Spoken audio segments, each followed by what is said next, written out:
filosofía, arte y tecnología.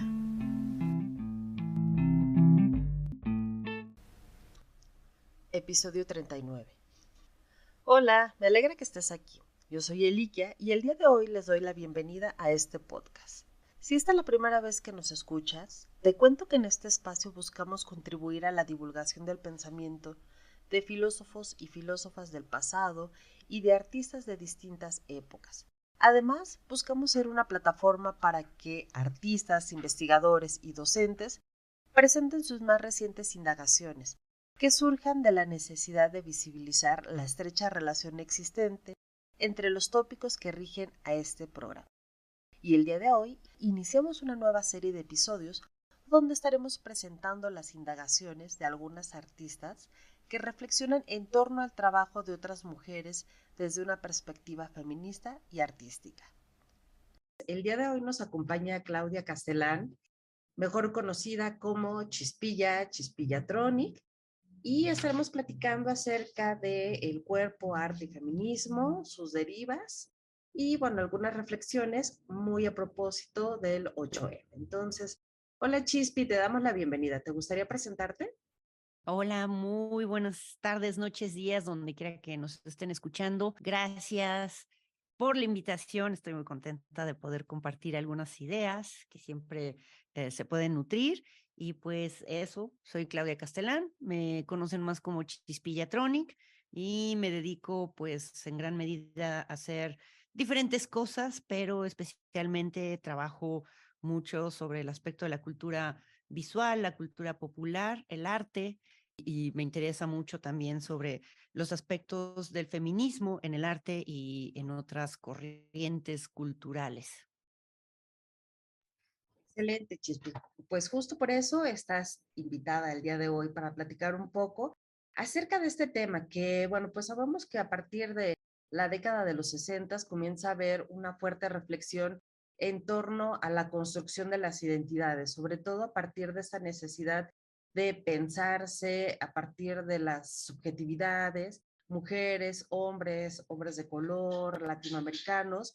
Bueno, pues hay un llamado por pensarse desde sus propios parámetros y también esto en relación con el arte que se va desarrollando.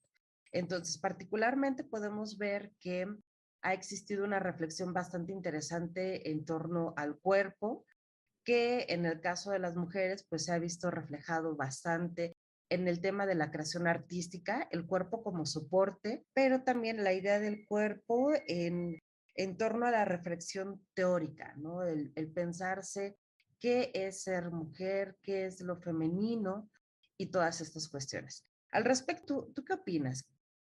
¿Cuál sería como este panorama que encontramos entre las mujeres que se piensan desde las artes plásticas y las mujeres que comienzan a elucubrar teorías precisamente en esta época?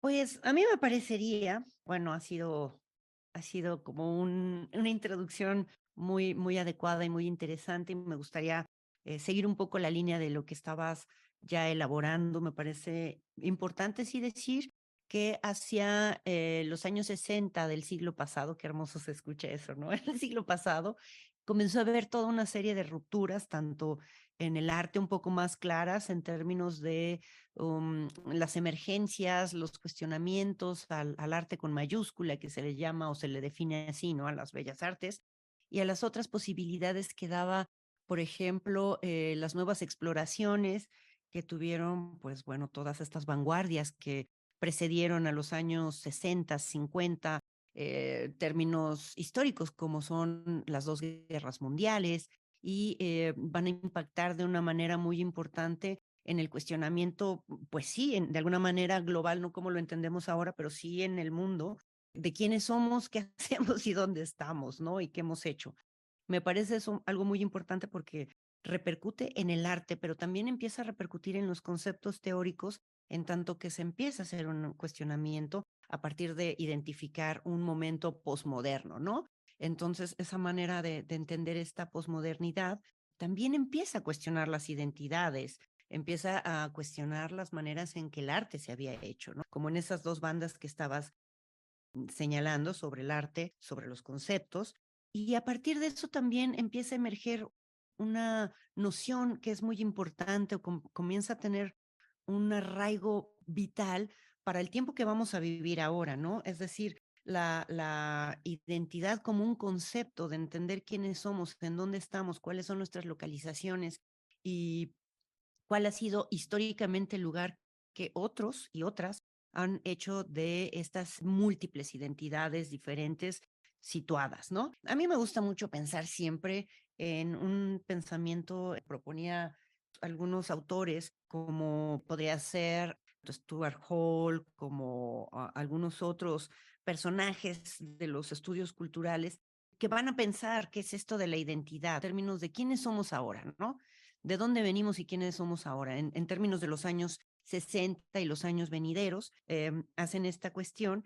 Y a mí me gusta mucho la idea que comparte Simon Fried en torno a qué diablos es la identidad, y me gusta pensarlo como lo que propone, como una metáfora de la música, la identidad como una metáfora de la música, que se puede entender en términos de algo que es un proceso y que dota de una manera de ser y de existir que sucede como en dos formas, ¿no? Cuando vemos una banda que graba en un estudio y depura esas, por ejemplo, canciones o melodías y después las interpreta o antes o en el momento, o que también hay esta otra relación de interpretarlas en vivo, ¿no? Eso va a ser un término muy importante que va a conformar toda otra noción importante, no solamente después de los años 70, 80, especialmente los 90, ¿no? Que es donde tiene su momento más fuerte la idea de la performatividad, que viene también, por supuesto, de la performance, de pensarse en el cuerpo, de pensarse, sí, también como una palabra al inglés, que es un rendimiento, una manera de presentarse escénicamente, sí, de rendimiento incluso en las máquinas, ¿no? Que en los 90 lo decían mucho, ¿no? La performance de el Shadow o algunos de esos autos incluso que había de comerciales tipo Chrysler y que nos va a dar la idea de cómo van a ser estos nuevos años hacia después del año 2000 para entender estas identidades que comienzan a ser más flexibles, más permeables, más porosas. Y no es gratuito, sino porque empezamos a ver cómo esta idea de la identidad va a empezar a cuestionar esos lugares que nos han dado otros personajes que nosotras queremos darnos y que va a suceder en diferentes colectivos, ¿no? Y que cada colectivo va a emprender también diferentes posturas de lucha, de resistencia, de manifestar quiénes son, no ya bajo la etiqueta de y la mirada de alguien más en términos hegemónicos, sino en los propios términos, ¿no? ¿Quién soy yo como mujer? Reina, esclava o mujer, ¿no? Digo, aludiendo a la misma cultura popular, quién soy y dónde me sitúo, ¿no? En términos, por ejemplo, también de identidades, así las denominaban, ¿no? Autóctonas, que ahora llamamos originarias. También, por ejemplo, las diferentes identidades que tienen que ver con el color de la piel y que incluso cuestiona el término de racialidad, ¿no? Como un término que se produce a partir de la medición y desde la hegemonía, por ejemplo, de un color de piel blanco que lo medía todo lo demás y generaba diferentes discursos y diferentes posturas y posiciones en torno a ello. Entonces, también la gente negra, la gente de color, comienza a tener una emergencia para autodenominarse y autodescribirse. Y por supuesto también todos los colectivos en términos ya no solo de identidad y preferencia sexual, sino también de manifestaciones de pues esta identidad de género, ¿no? Entonces es muy interesante, muy profundo, puede ser aún más complicado explicarlo o pensar cómo ha sido la idea y la noción de la identidad como algo muy útil en esta bisagra del siglo pasado, finales del siglo pasado, específicamente en los 90, donde también emergen muchísimos estudios, por ejemplo, de LGTB, entonces, ¿no? Ahora tenemos un colectivo de representación más amplio de la cuestión del color de la piel y, por supuesto, de los estudios de la mujer, que es de donde comienza a desprenderse todas estas maneras de pensar el lugar que ocupamos y todo a través también del cuerpo, del color de nuestra piel, sí, por supuesto, de una cuestión biológica de nuestros cuerpos, pero también de ciertas otras posturas que juegan o posiciones importantes como son la cuestión económica, de clase social, de preparación, estudios de diferentes aspectos que toca esta idea de la identidad y que luego también va a ser parte de lo que han tocado un montón de artistas, especialmente hacia finales de los años 70, 60, en términos de preguntarse quiénes son y cuál es el lugar que han ocupado como mujeres, ¿no? Claro, porque eso es interesantísimo, ¿no? Pensar en toda esta tradición visual occidental acerca de la representación de la mujer. Bueno, pues ha existido como siempre digamos, un ícono bastante claro, ¿no? Que es la representación de la mujer hecha desde la mirada masculina. Y desde ahí, bueno, podríamos ubicarnos desde el paleocristianismo con las primeras representaciones de las vírgenes, ¿no?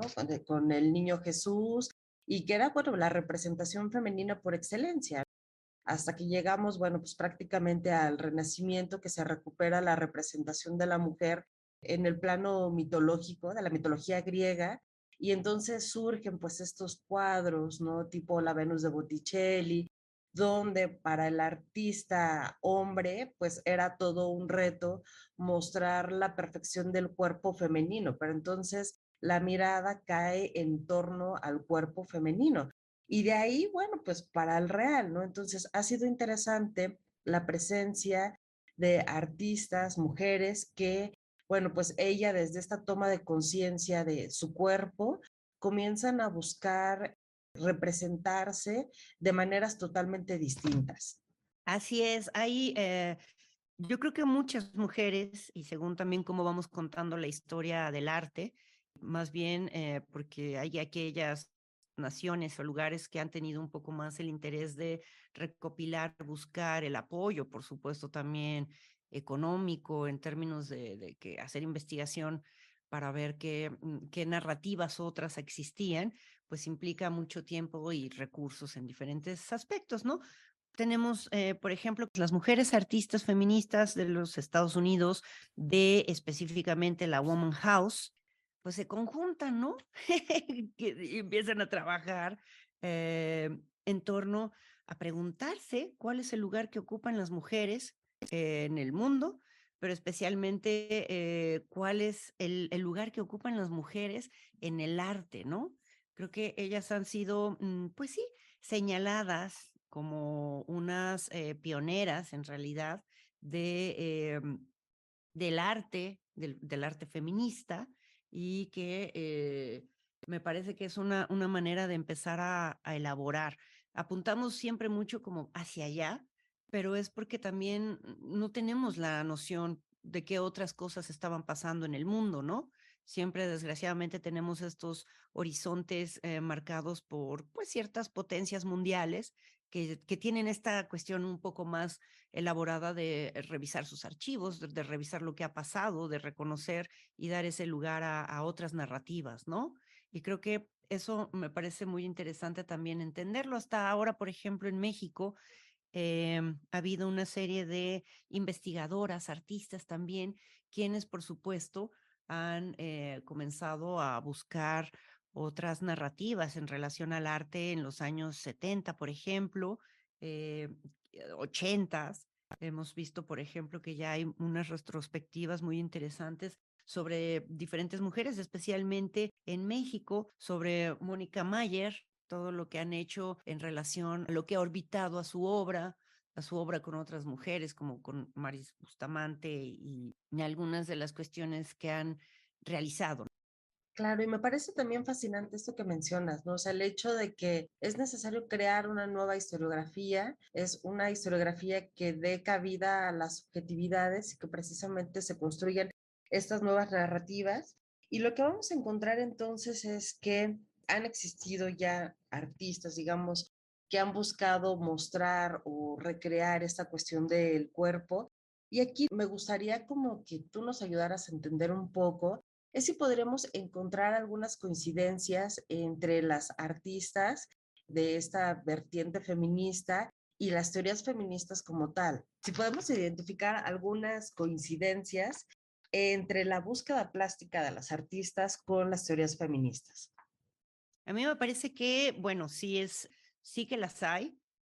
Me parece que también bajo las diversas inspiraciones en torno a los emergentes feminismos, especialmente a la segunda ola del feminismo, en donde em, ya hay una serie de, digamos, prácticas que las mujeres tienen reivindicadas, como el derecho al voto, por ejemplo, permite ir un poco más allá a buscar y a pensar otros aspectos, ¿no? Uno de los aspectos más interesantes en relación al cuerpo, y por eso me gusta mucho la idea de la identidad, es que cuando una se ve en el espejo, se ve de un color de ojos, se ve con un tipo de cuerpo, se entiende que ese cuerpo está marcado de manera biológica a través de ser mujer o ser hombre por tener pechos o vagina o pene, ¿no? Me gusta mucho pensar en esta cuestión categórica de la identidad, porque es algo que en ese espejo que nos vemos podemos empezar a tener estas intuiciones, ¿no? Que algo pasa con esa persona que vemos, con ese ser, con ese cuerpo, con ese color de piel, de ojos, con esos senos o con ese pene, etcétera, etcétera. Y va a ser aquello que va a ser el primer momento en donde algunos teóricos y teóricas van a empezar a considerar que la experiencia se habita en el cuerpo, ¿no? Claro, no, un poquito todavía como maquínico, ¿no?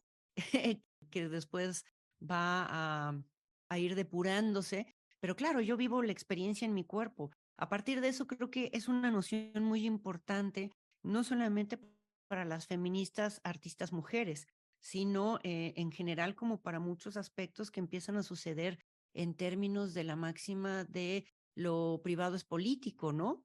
Es decir, ¿no? Lo que sucede no nada más en mi cuerpo, en términos, por ejemplo, de la maternidad, cómo puede tener impactos que totalmente son sociales. Muchas veces el cuerpo de una embarazada es un evento social, durísimo, ¿no?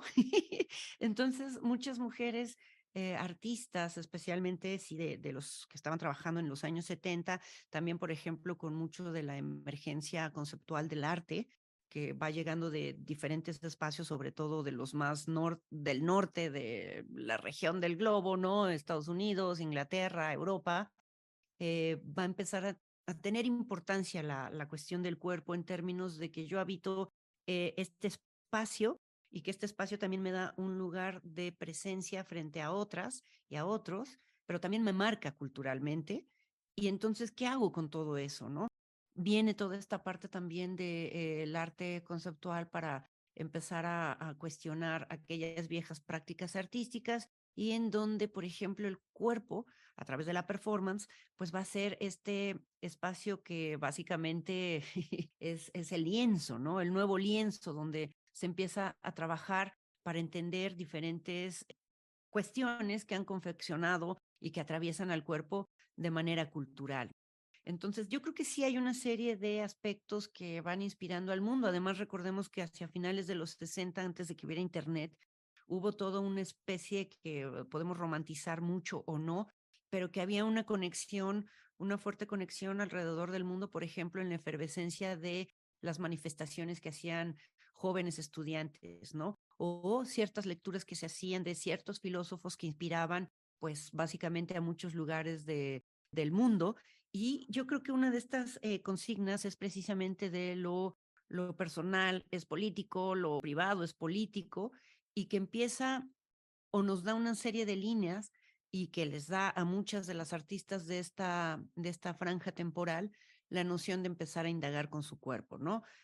Podemos pensar, por supuesto, en muchísimas mujeres, pero, por ejemplo, a mí se me viene a la mente Ana Mendieta, ¿no? Que utiliza el cuerpo, vamos a poner un ejemplo muy simple, en algunas de sus piezas donde se trasplantaba cabello facial cortándolo a su compañero o algún hombre para ponérselo, digamos, como una prótesis en la cara y tratar de entender qué estaba pasando, ¿no? ¿Qué hacía esas diferencias tan fuertes de un hombre o lo que se entiende como un hombre y lo que se entiende como una mujer, y con este aspecto todavía un poco de la visualidad, ¿no? De entender un cuerpo y leerlo como a primer vuelo, ¿no? Este es hombre, esta es mujer, ¿no? Y también, por ejemplo, los trabajos de Adrian Piper, quien también hacía este tipo de travestismo y salía a las calles, iba capturando qué pasaba, ¿no? Cómo este descontrol o no pasaba del todo por una identidad masculina, sí que desestabilizaba las miradas alrededor, ¿no? Y creo que muchos de estos aspectos empiezan a emerger en esos años en términos de empezar a cuestionar, a deconstruir, a jugar incluso con este aspecto más externo, ¿no? Que así también le puede llamar Judith Butler, que estas lecturas que hacemos de esta primera imagen que tenemos de la otra, del otro, del otro, en donde siempre parece que lo que importara fuera decir hombre, mujer, o como que fuera nuestra primera forma de encontrarnos, ¿no?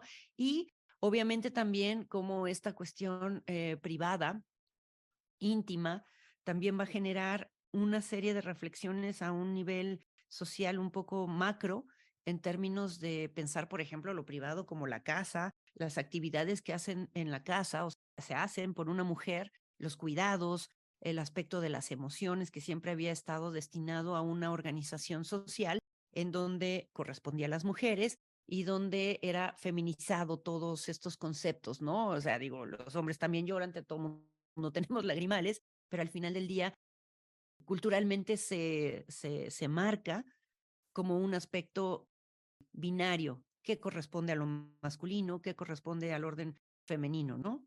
Y creo que eso es lo que sí va a impregnar en muchas diferentes artistas alrededor del globo y que todavía es algo que en muchas piezas artísticas hasta la fecha se sigue poniendo en evidencia, ¿no? Porque todavía da para reflexionar mucho, tanto, bueno, solo por decir una cosa, aunque son más planteamientos, cómo leemos y cómo pensamos sobre los otros y organizamos en este aspecto binario.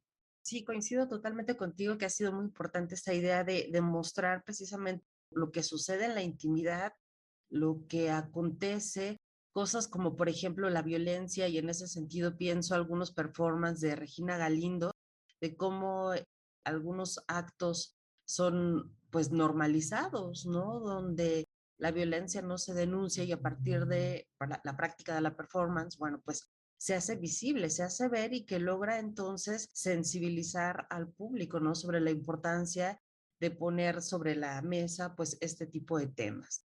Entonces, pues, me gustaría también que, pues, a manera de cierre, nos recordara la importancia precisamente del 8 de marzo. ¿Por qué es importante conmemorar este día? Podría haber muchas respuestas. Creo que todas siguen siendo muy vigentes.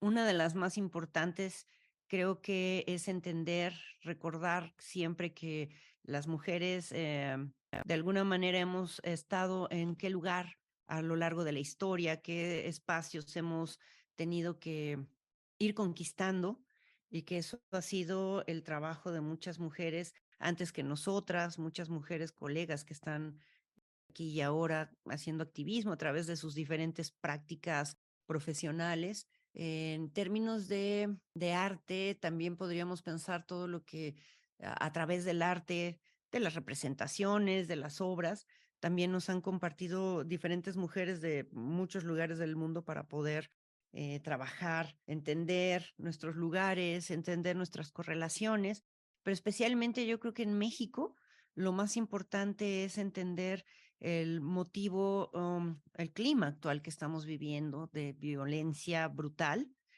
en donde a estas fechas, a estas alturas, y que, bueno, parece que antes nada más estábamos pensando en que en algún momento en Ciudad Juárez era un lugar hacia los 90, imagínate, todavía en los 90, Ciudad Juárez y todas estas mujeres muertas por feminicidio, que todavía muchas de ellas sin esclarecer esas muertes, pensábamos que estaba lejos allá en alguna zona de México, y ahora en el 2023, pues es una realidad que pega a muchísimos estados y a muchos lugares de México. Entonces creo que es un levantar la voz, es un momento de reflexión también para entender, si bien cuáles han sido los espacios que hemos ganado o que otras han ganado para que nosotras estemos en qué lugares, también de entender desde dónde y qué podemos hacer en torno a la cuestión de esta violencia sistémica que estamos viviendo, ¿no? Que son específicamente contra ciertos colectivos. Y bueno, a mí me parece importante la lectura de cómo cultura nos sigue atravesando, ¿no? Esta cultura que tenemos que entender, de construir, y creo que el arte precisamente es un buen motivo o una buena herramienta para poder llegar a hacerlo, ¿no? Creo que para mí esos son los motivos más importantes ahora, aquí y ahora en México, para tener en cuenta este 8M, ¿no? Claro, por supuesto. Y además, bueno, pues el arte siempre nos invita a mirar adentro, a pensarnos, a analizar nuestro contexto, nuestra realidad. Y es una forma bastante, digamos que sensible para mostrar esto, ¿no? Y también para exigir cambios, señalar demandas ante estas situaciones. Entonces, bueno, pues no sé si quisieras agregar algo más. Que agregar, agradecerte esta charla, creo que son bien importantes, que se hagan más charlas en torno a cómo vamos trabajando conceptos, cómo vamos elaborando a partir del arte, cómo hay un arte que es feminista, cómo hay un arte que es de mujeres, cómo el arte al final de cuentas nos ayuda también a entender muchas de estas construcciones sociales que particularmente para mí es lo más interesante. Excelente, Chispe. Bueno, pues también te agradezco mucho tu colaboración y pues seguimos en contacto. También estaremos compartiendo aquí en redes sociales tus diversas plataformas para enterarnos en lo que andas y los próximos eventos que estarán por realizarse. Así es que, bueno, pues hasta la próxima.